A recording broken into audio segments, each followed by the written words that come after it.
My name is Jean. I'm 56 years old, and I'm standing at my daughter's front door after driving 12 hours straight from Phoenix to Portland. My hands are shaking as I hold a homemade pecan pie and carefully wrapped gifts. Exhaustion weighing heavy on my shoulders, but my heart full of anticipation for our first Thanksgiving together in her new home. The porch light casts a warm glow, and I can hear laughter and conversation flowing from inside, making my chest swell with happiness. But something about Sarah's expression when she opens the door tells me this moment isn't going to unfold the way I imagined during those long miles on the interstate. Before I share what happened next, let me know where you're watching from and hit that like button. If you've ever felt completely blindsided by family, Sarah has always been the light of my life, even during our toughest years, when it was just the two of us against the world. I raised her as a single mother after her father walked out when she was only 3, working multiple jobs to keep food on our table and a roof over our heads. Those early Thanksgiving were simple affairs in our tiny apartment, just Sarah and me sharing a small turkey from the grocery store clearance section. But they were filled with so much love and gratitude for what we had together. 3 weeks ago, Sarah called me with excitement I hadn't heard in her voice for months. She had moved to Portland 6 months earlier for a new job opportunity, and we hadn't seen each other since she left Arizona. During that call, her voice was bright and animated as she described her beautiful new townhouse and how she wanted me to experience Thanksgiving there for the first time. She painted such a vivid picture of the cozy gathering she was planning, talking about the perfect dining room table she had finally been able to afford, and how she couldn't wait to make new memories together. I immediately requested time off from my job at the medical supply company, where I work as an office manager. Something I rarely do, because I've always been the reliable employee who covers for others during holidays. The thought of spending 4 whole days with Sarah filled me with such joy that I didn't hesitate to use my precious vacation time. I spent hours planning what to bring, settling on my grandmother's famous pecan pie recipe that Sarah had loved since childhood, along with carefully chosen gifts I had been saving up to purchase. During our phone conversations leading up to the trip, I noticed subtle changes in Sarah's tone when she mentioned her new boyfriend, David, and his family, but I attributed it to normal nervousness about introductions. She would say things like how important it was that everything went perfectly, and how David's family had very specific traditions they followed. I thought she was just being thoughtful about blending our family dynamics with theirs, never imagining there was something deeper happening beneath the surface. The week before my departure, Sarah seemed increasingly distracted during our calls, often cutting conversations short or seeming preoccupied when I asked about the menu or what time I should arrive. When I offered to help with cooking or bring additional dishes, she quickly declined, saying everything was already planned. I respected her desire to host independently, remembering how proud I felt when I was finally able to manage holiday meals on my own as a young adult. I spent my last evening in Phoenix, carefully packing my overnight bag, wrapping Sarah's gifts in festive paper, and preparing the pecan pie with extra attention to detail. The anticipation of seeing my daughter's new life, meeting the man who had captured her heart, and creating fresh holiday traditions together made it impossible to sleep properly. I kept imagining her pride as she introduced me to David's family, picturing how we would all bond over shared stories and delicious food. My alarm buzzed at 4:30 in the morning, and I was already wide awake, having tossed and turned with excitement throughout the night. I loaded my car with the carefully wrapped gifts, the pie secured in a special carrier, and fresh flowers I planned to purchase along the way. The November air was crisp and clear as I pulled out of my driveway in the pre-dawn darkness, watching Phoenix disappear in my rearview mirror as I headed north toward what I believed would be a perfect family reunion. The drive through Arizona and into Oregon was breathtaking with autumn colors, painting the landscape in brilliant reds and golds. I stopped every few hours to stretch my legs and call Sarah with updates on my progress, but each conversation felt increasingly stilted. During one call around noon, when I was somewhere near the California-Oregon border, Sarah's voice carried an edge of tension I couldn't quite identify. She mentioned something that stuck with me for the remaining hours of my journey. Sarah said, almost as an afterthought, "I hope you understand this is really important to David and his family, Mum. They have certain expectations about how holidays should go." I assumed she was referring to formal table settings or specific food traditions, and I assured her I would be respectful and follow their lead in any customs they preferred. As I continued driving, I found myself reflecting on how much Sarah had grown and changed since moving to Portland. Her new job in marketing had given her financial stability she had never experienced growing up, and I was genuinely happy she could finally afford nice things and live in a beautiful home. I thought about how proud she must feel to have achieved so much on her own, and how excited I was to see the life she had built for herself. The closer I got to Portland, the more nervous energy I felt building in my chest. I practiced conversations in my head, rehearsing how I would greet David and his family, what I would say about Sarah's childhood, and how I would express my gratitude for being included in their celebration. I wanted to make the best possible impression, not for myself, but because I knew how important David was becoming in Sarah's life. When I finally reached Portland's city limits, I made one last stop at a florist to purchase a beautiful arrangement of autumn flowers.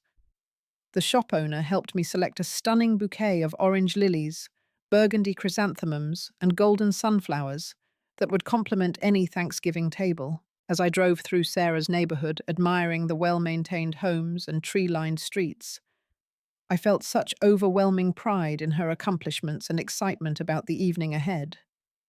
Pulling into her driveway, I noticed several cars already parked along the street and felt my heart leap with anticipation.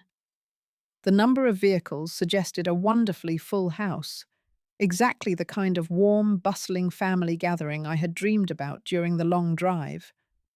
I could see warm light glowing through the windows and shadows of people moving around inside, creating such an inviting picture of holiday celebration that I practically floated up the front walkway with my arms full of gifts.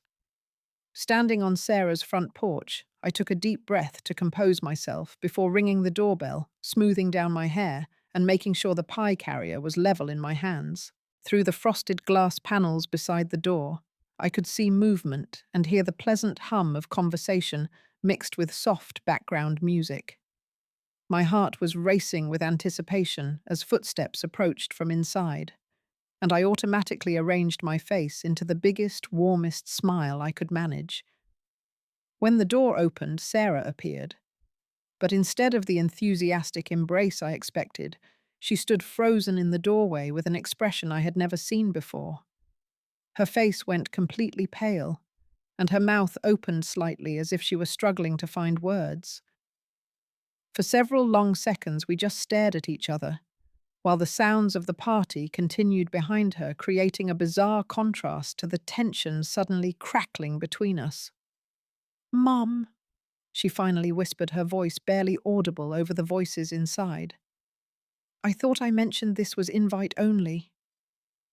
The words hit me like a physical blow, so unexpected and incomprehensible that I actually took a step backward. Invite only.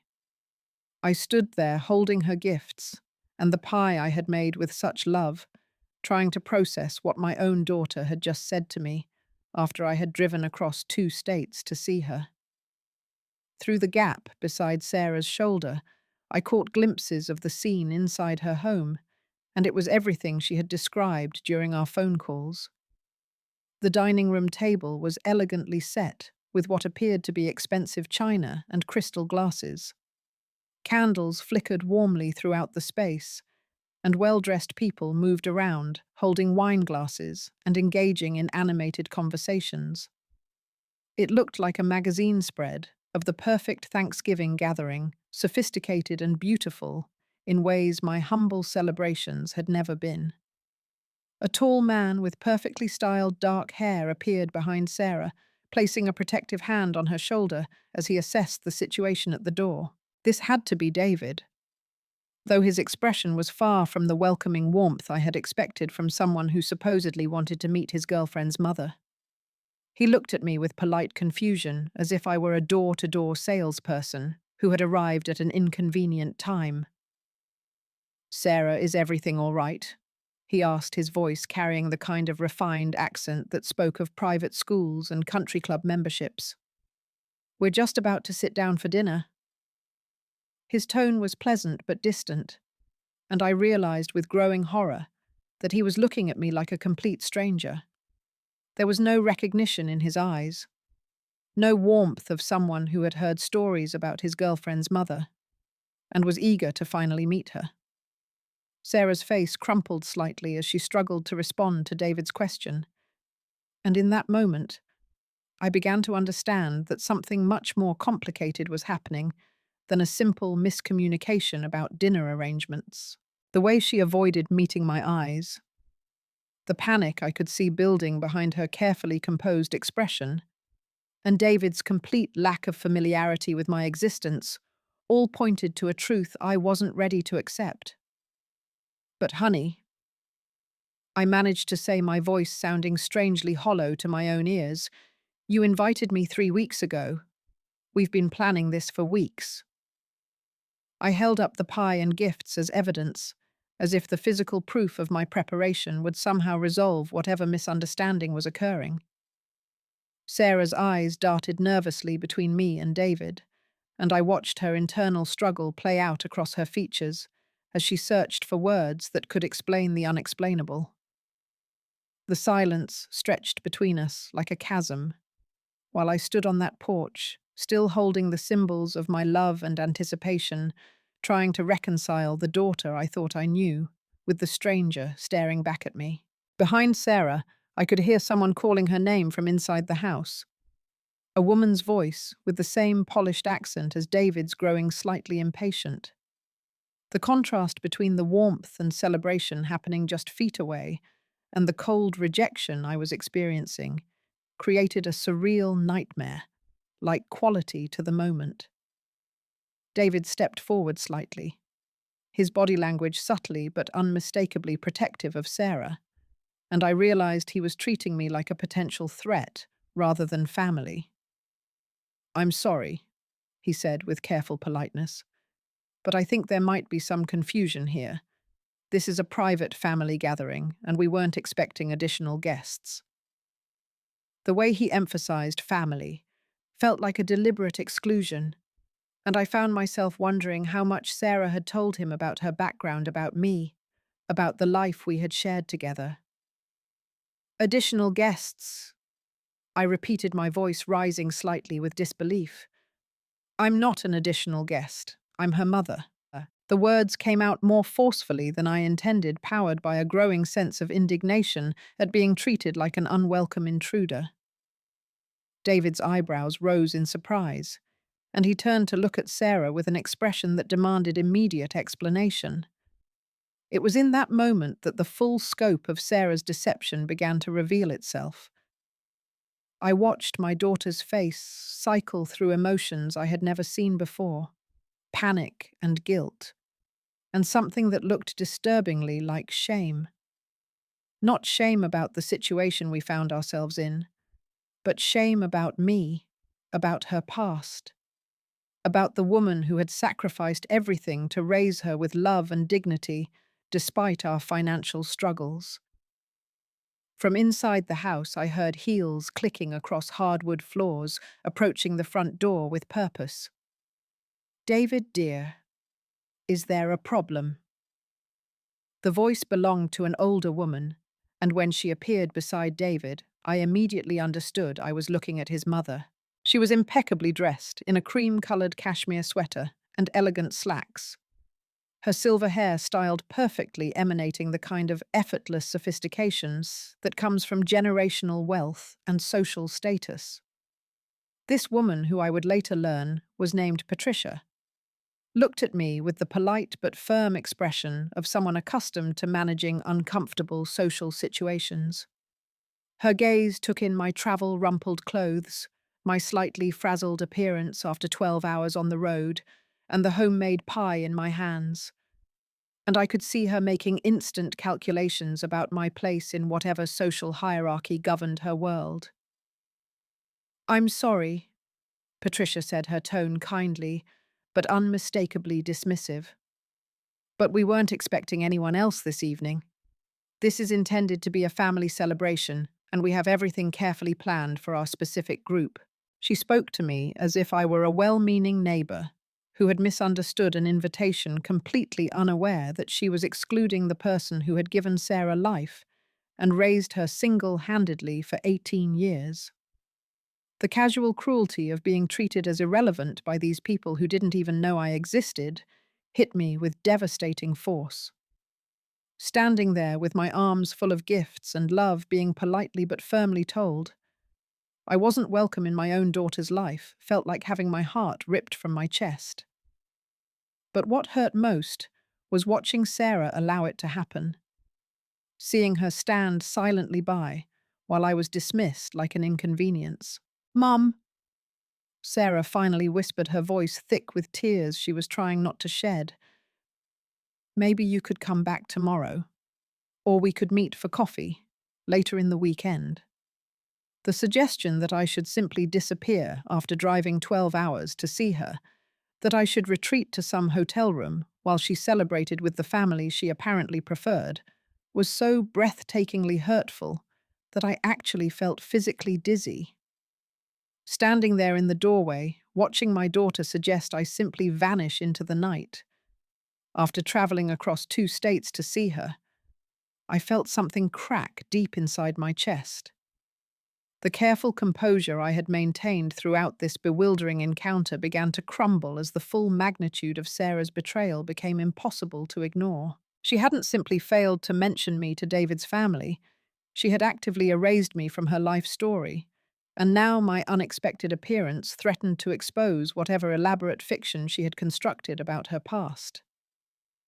"Sarah," David said quietly, his voice carrying a new tension as he began to piece together the implications of my presence. "I think we need to talk about this privately." But Patricia, apparently unaware of the deeper currents flowing beneath this awkward encounter, continued treating the situation as a simple matter of party planning gone awry. "Perhaps your friend could join us another time when we can properly accommodate an additional guest," Patricia suggested with the kind of gracious authority that brooked no argument.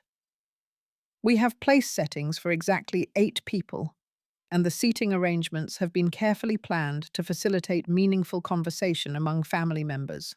Her words, intended to sound reasonable and hospitable, instead highlighted just how thoroughly I had been excluded from any consideration in Sarah's new life.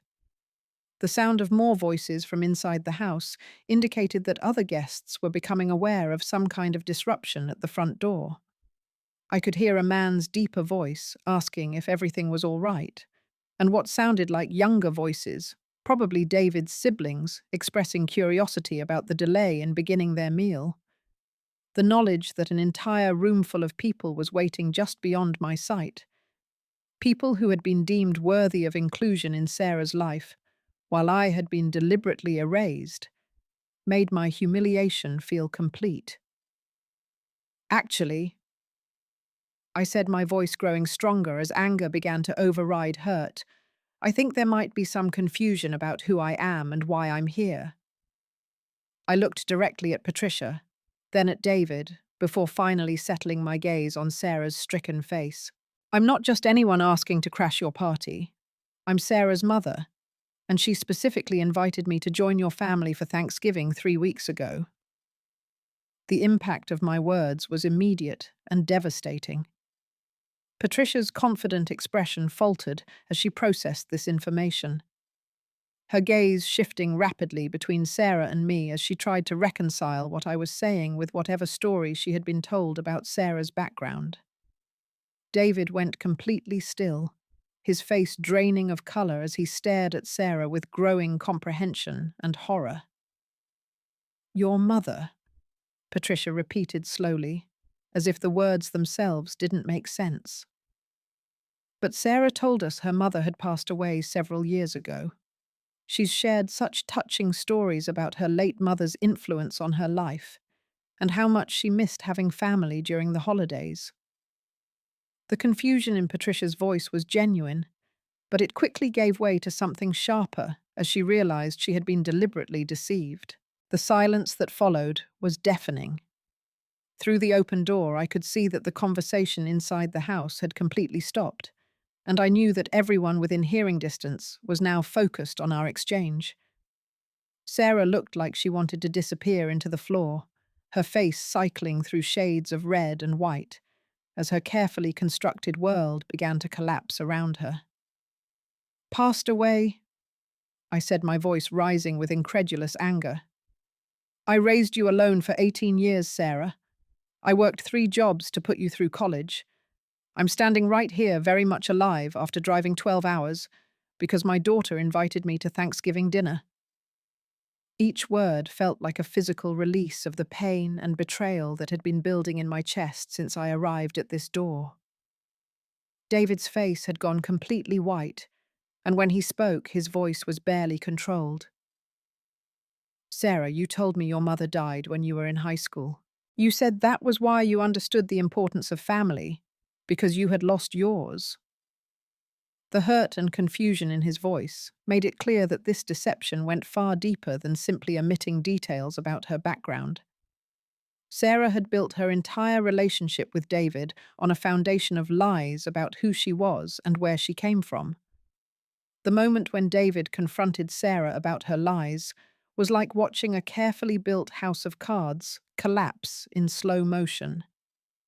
Sarah's face crumpled as she realized there was no way to explain away or minimize what she had done. She had not only denied my existence to the man she supposedly loved, but had also used my imaginary death as a tool to gain sympathy and create a persona that she thought would be more appealing to his wealthy family. "I can explain," Sarah whispered, but her voice carried no conviction, only the desperate hope that somehow she could still salvage the situation. Patricia stepped back from the doorway, her expression shifting from confusion to disgust as she began to understand the scope of the deception that had been perpetrated against her family. The woman who moments before had been politely dismissing me as an unwelcome party crasher now looked at me with something approaching sympathy. But I was no longer interested in being politely dismissed or sympathetically regarded. 12 hours of driving, years of sacrifice, and decades of unconditional love had brought me to this moment, and I refused to be sent away like an embarrassing inconvenience. Without waiting for an invitation that clearly wasn't coming, I stepped forward into the house, causing David and Patricia to move aside in surprise. "I drove 12 hours to see my daughter," I announced loudly enough for everyone in the house to hear, "and I'm not leaving until I understand why she told you I was dead." My voice carried the authority of righteous anger and maternal determination, and for the first time since arriving at Sarah's door, I felt like I had some control over the situation. The living room fell completely silent as I entered carrying my pie and gifts, like armor against the stares of the assembled guests. There were indeed 8 people present, all dressed in the kind of understated, elegant clothing that signals old money and social status. David's father stood near the fireplace, a distinguished man with silver hair and an expensive suit, while what appeared to be David's siblings and their spouses sat frozen in mid-conversation wine glasses suspended halfway to their lips as they processed this unexpected drama. I set my pie down on the coffee table with deliberate care and placed my gifts beside it, claiming space in this perfect room where apparently I didn't belong. "Let me introduce myself properly," I said, looking around at each face in turn. "My name is Jean Morrison. I'm 56 years old, and I'm Sarah's mother. I raised her by myself after her father abandoned us when she was 3 years old, working nights at a diner and weekends cleaning offices so she could have music lessons and nice clothes for school. The room remained absolutely silent, but I could see the guests processing this information, their expressions shifting as they began to understand that everything Sarah had told them about her background was fabricated. David sank into a chair, his head in his hands, while Patricia stood frozen near the doorway, clearly struggling to process how thoroughly she had been deceived by someone she had welcomed into their family circle. I worked double shifts during her high school years to save money for her college tuition. I continued, my voice growing stronger as I reclaimed my daughter's history from whatever sanitized version she had presented to these people. I taught her to drive in my 15-year-old Honda Civic, helped her with homework at our kitchen table every night, and held her when she cried over her first heartbreak. I'm very much alive, and I've been very much present for every important moment of her life until now. Sarah finally found her voice, but it came out as a broken whisper. Mum, please stop. You're making this worse. But I wasn't interested in protecting her anymore from the consequences of her choices. She had made the decision to erase me from her life story, and now she would have to face the reality of what that meant. Making it worse, I asked, turning to face her directly. How exactly could this be worse, Sarah? You told the man you supposedly love that I was dead. You invited me to Thanksgiving dinner, and then tried to turn me away at the door like I was some kind of vagrant. You've been ashamed of me, of where you came from, of the life we built together, when it was just the two of us against the world. The truth hung in the air like smoke, thick and acrid, impossible to ignore or explain away. David's father cleared his throat uncomfortably, and I could see him exchanging meaningful glances with Patricia as they began to reassess everything they thought they knew about the young woman they had welcomed into their family. The siblings whispered quietly among themselves, their earlier holiday cheer completely evaporated in the face of this unexpected revelation. Patricia, to her credit, was the first to break the awful silence. Mrs. Morrison, she said, her voice much softer than it had been at the door. I owe you an apology. Had I known who you were, you would never have been treated with such disrespect in my presence. Her words carried genuine remorse, and I could see her struggling to reconcile the gracious, educated young woman she knew with someone capable of such elaborate deception. David looked up from his hands, his face a mask of hurt and confusion as he stared at Sarah. Why would you lie about something so fundamental about your own mother being alive? What else haven't you told me? His voice was barely controlled, and I could hear the relationship cracking beneath the weight of betrayal.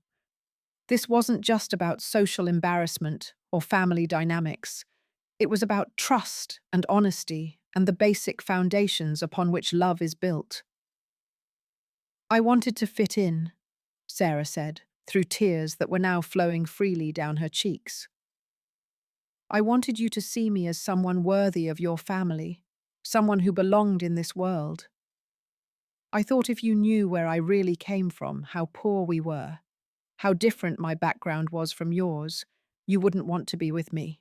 Her confession was raw and painful, but it also revealed the depth of insecurity and self-hatred that had driven her to such desperate measures. So you decided I was dead, I said quietly, the words carrying more hurt than anger now. You decided it would be easier to mourn a fictional mother than to introduce your real one. You turned me into a sad story you could use to gain sympathy, rather than a living person who loved you enough to give you everything I had.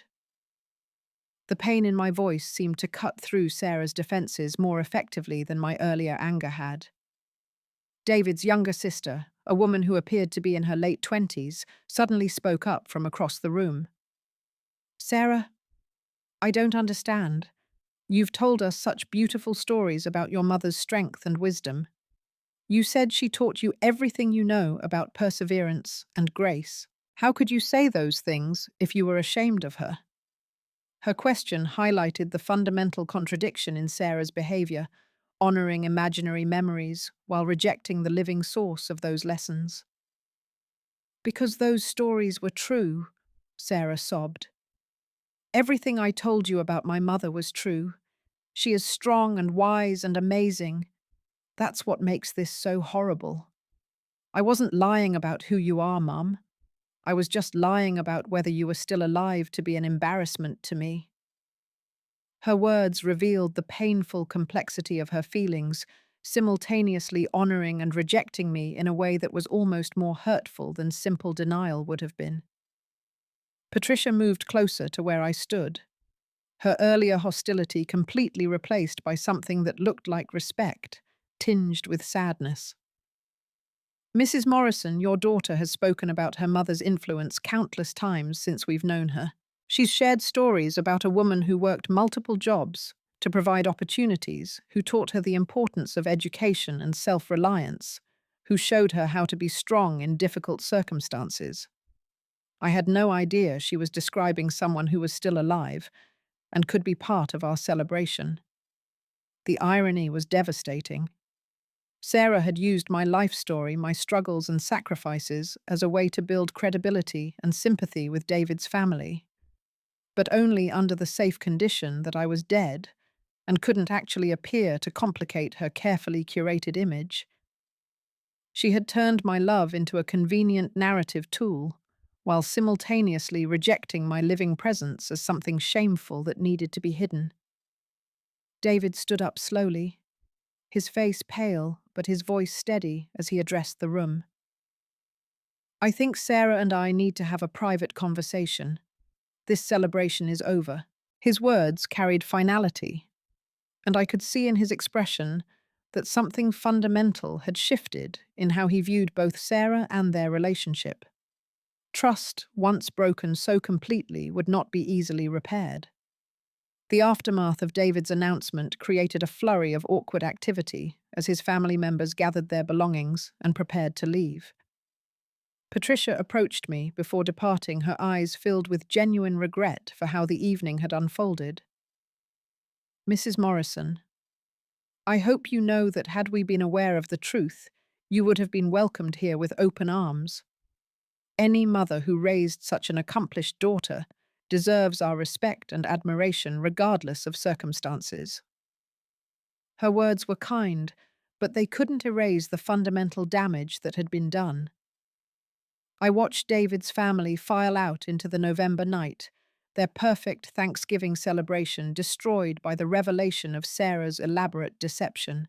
The house that had been filled with warmth and laughter just an hour earlier now felt hollow and cold, populated only by the three of us and the wreckage of relationships that might never recover.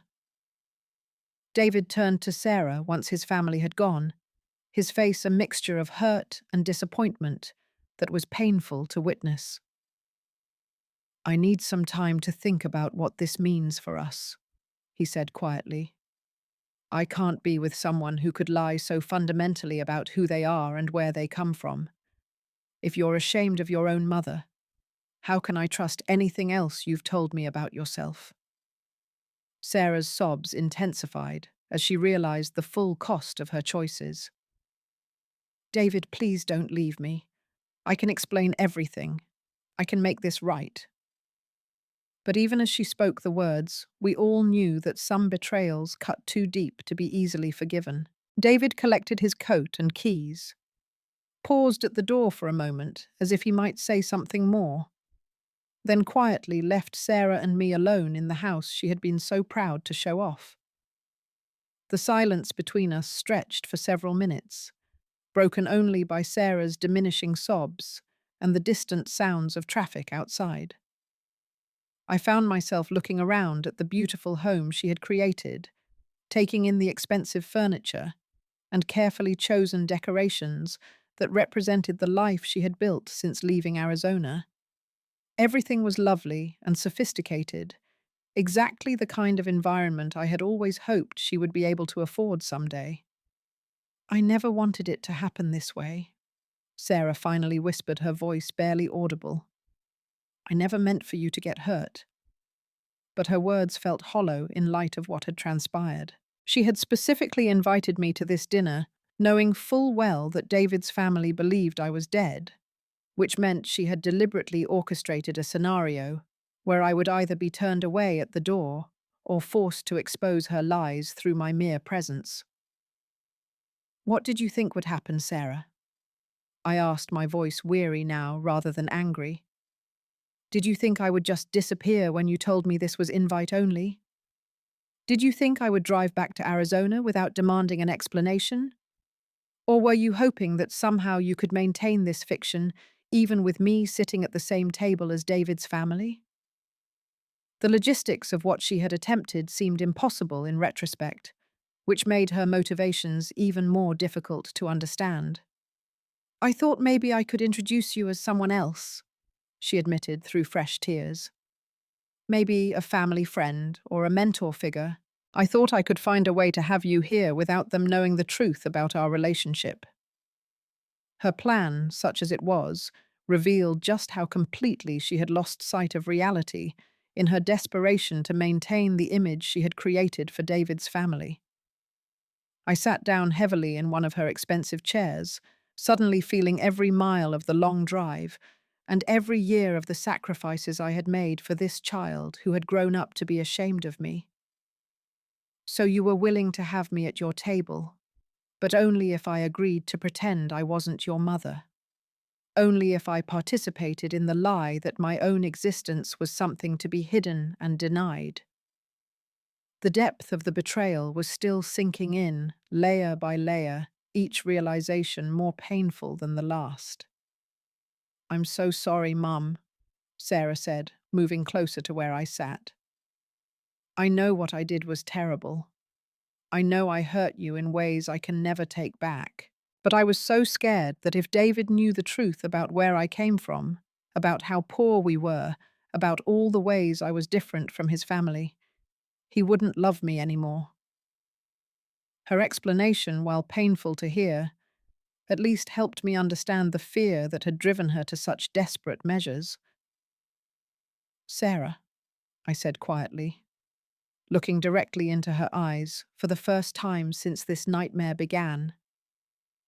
If someone can only love you when you pretend to be someone else, then they don't actually love you at all. They love the fiction you've created, not the real person you are. And the real person you are, the person I raised, is someone worth loving exactly as she is. The lesson I was trying to impart felt both desperately important and possibly too late to matter. We sat in her beautiful living room as the evening grew darker outside, surrounded by the remnants of what was supposed to have been a perfect family celebration. The untouched turkey was probably growing cold in the kitchen. The expensive wine remained unopened, and the carefully planned seating arrangements would never be needed. Instead of the warm, joyful reunion I had imagined during my long drive, we were left to navigate the ruins of trust and the uncertain possibility of forgiveness. 3 hours later, I found myself in a hotel room across town, having declined Sarah's tearful invitation to stay in her guest room. I needed space to process what had happened, distance from the scene of such profound disappointment, and time to decide how to move forward from this devastating revelation about my daughter's true feelings toward me and our shared history. Sarah had followed me to my car, begging me not to leave, promising that she could fix everything if I just gave her a chance. But some things once broken require more than promises to repair. Trust, especially the sacred trust between a mother and child, doesn't heal quickly or easily when it's been shattered so completely. I had told her I needed time to think, that we would talk again when I was ready, and that for now I just wanted to be alone. Sitting on the edge of the hotel bed, still in the clothes I had put on that morning with such excitement and anticipation, I tried to make sense of the woman my daughter had become. The Sarah I thought I knew would never have been capable of such elaborate deception, such casual cruelty, such fundamental rejection of the values I had tried so hard to instill in her during our years together. But perhaps I had been naive about the pressures she faced in her new social circle. The subtle and not so subtle messages that someone from our background didn't belong in their world of inherited wealth and effortless sophistication. Perhaps I had underestimated how deeply the shame of poverty can embed itself in a person's psyche, how the desire to belong can override even the most basic human decency. Around midnight, my phone rang, and Sarah's name appeared on the screen. I let it go to voicemail, not yet ready for another tearful conversation but filled with apologies and explanations that couldn't undo what had been done. When I finally listened to her message an hour later, her voice was small and broken as she told me that David had come back to collect his belongings and officially ended their relationship. He said he couldn't be with someone who was ashamed of their own family, her recorded voice whispered through the phone speaker. He said that if I could lie about something so fundamental, he would never be able to trust me about anything else. Mum, I've lost everything, and it's all my fault. I chose him over you, and now I don't have either of you. The pain in her voice was genuine, but it was the pain of consequence rather than true remorse. The following morning, Sarah appeared at my hotel room door with fresh coffee and pastries from a nearby bakery, her eyes swollen from crying, and her usually perfect appearance dishevelled and raw. We sat together in the small seating area by the window, watching Portland wake up on the day after Thanksgiving, and began the difficult process of trying to understand what had happened between us and whether it could ever be repaired. I want you to understand something, I told her as we shared the breakfast she had brought. This isn't about David or his family or their money or their social status. This is about you deciding that the woman who raised you, who sacrificed everything for your success and happiness, was something to be ashamed of rather than proud of. This is about you choosing to deny my very existence rather than risk having these people see you as anything less than perfect. Sarah listened quietly, no longer trying to defend her actions or minimize their impact. I know, she said finally. I know I became someone I don't recognize, someone who valued the wrong things and hurt the person who loved me most. I don't know how to come back from that. I don't know how to be the daughter you deserve after what I've done. Her acknowledgement of the gravity of her betrayal was at least a starting point for the long road toward possible reconciliation. Over the next 6 months, Sarah made the difficult decision to leave Portland and her marketing job, returning to Arizona to rebuild her life from scratch. She found a smaller apartment, took a position with less prestige but more personal satisfaction, and began the slow process of remembering who she had been before she became so consumed with fitting into a world that required her to deny her own history. Our relationship changed forever that Thanksgiving night. The easy, uncomplicated love between mother and daughter that we had shared for so many years was replaced by something more cautious, more fragile, built on the recognition that trust once broken must be consciously rebuilt rather than simply assumed. We began meeting for coffee once a week, then dinners, then gradually longer visits as we learned to know each other again. I forgave Sarah, not because what she did was acceptable, but because holding on to anger and resentment would have poisoned both of our futures. But forgiveness didn't mean forgetting, and it didn't mean pretending that fundamental damage hadn't been done to our bond. It meant choosing to love her despite her failures, while maintaining clear boundaries about what kind of treatment I would accept going forward. The lesson I learned from that devastating Thanksgiving was that real love requires authenticity, that relationships built on lies and shame are ultimately hollow, and that the people worth having in our lives are those who can love us for exactly who we are, rather than who we pretend to be. Sarah learned that climbing social ladders built on the denial of your own truth leads only to isolation and emptiness, that genuine connection requires genuine honesty, and that some betrayals carry costs too high to justify any temporary benefit. Today, when Sarah introduces me to new people in her life, she does so with pride rather than shame, telling stories about our early struggles and my sacrifices with the kind of respect and admiration I had always hoped to see from her. She learned that strength doesn't come from hiding your past, but from owning it, and that the love of people who accept you completely is worth more than the approval of those who only know a carefully crafted version of who you are. Sometimes the people we try hardest to impress are the ones who matter least, while the people who love us unconditionally are the ones we should never take for granted.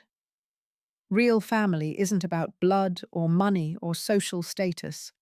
It's about showing up for each other with honesty, respect, and genuine care, even when it's difficult or inconvenient, or doesn't fit the image we want to present to the world. Have you ever been in a situation where someone you loved was ashamed of who you were? How did you handle feeling rejected by family? I'd love to hear your thoughts in the comments below. And if this story resonated with you, please give it a like and subscribe for more real-life stories about family relationships and finding the strength to love ourselves exactly as we are. Thank you for listening to my story, and remember that your authentic self is always worthy of love and respect. Happy Thanksgiving to all of you, and may your celebrations be filled with people who cherish you for exactly who you are.